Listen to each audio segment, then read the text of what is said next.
G'day! A plasma ball. Something for those into STEM. This was sent to me by Thames Kosmos. It's a 5-inch sphere that puts on an electric light show, so you can create lightning in your hands. There's the front, and there's the back. Let's crack it open.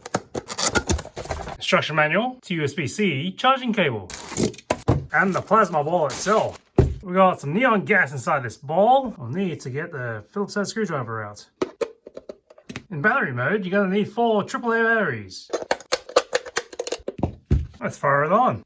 The lamps don't help, so let's turn off the lights. Oh, that's a very good glow. The options are you can just touch it on the side, focus on there. If you touch it at the top, it starts to warm that spot. It's quick to warm up. Now there's a music or sound activation mode. We'll just switch over to that. It's quiet, and it's listening to the sound of my voice.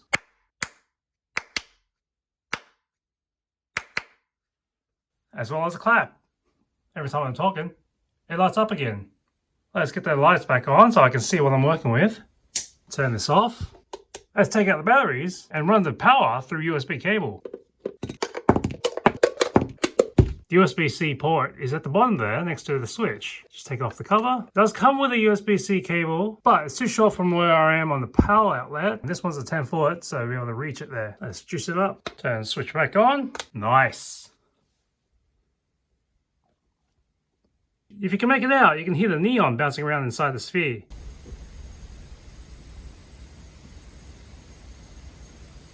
The instruction has notes on some of the experiments you can try out. Conductor, sound machine, plasma buoyancy, and let there be light. Let's try out this light experiment. I need to get a fluorescent bulb. So I have this. Looks like the threads are lighting it up. And this is a dead bulb I still have for some reason.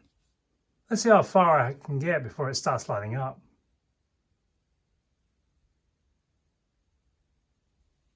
That's about a hand span away. Right on it. Says I can touch the ball with it. Oh, something sounded like it flicked on.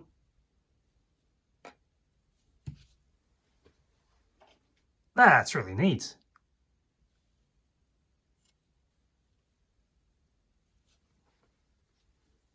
The other part of the experiment is to have the bulb nearby and touch it. That's a bit freaky. On the back you also have these 2 notches, so you can have this hanging up on the wall. I've tried this against a radio station through the computer, but it doesn't fully spark because of the peaks of the music aren't hitting it right. And my voice, based on the arm length, is about 63 centimeters, or 25 inches away from the ball right now. That's me making the noise. It's rather otherwise silent.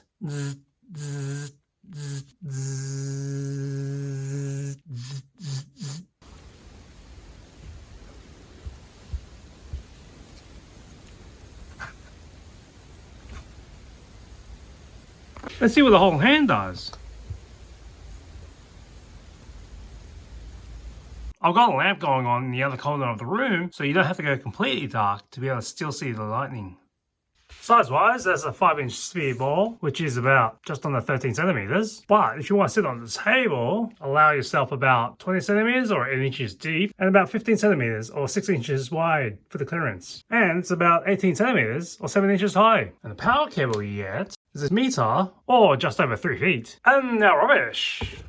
Cardboard box, that piece of cardboard, styrofoam wedge, this baggie, and optional, these instructions. Though I would keep the instructions around.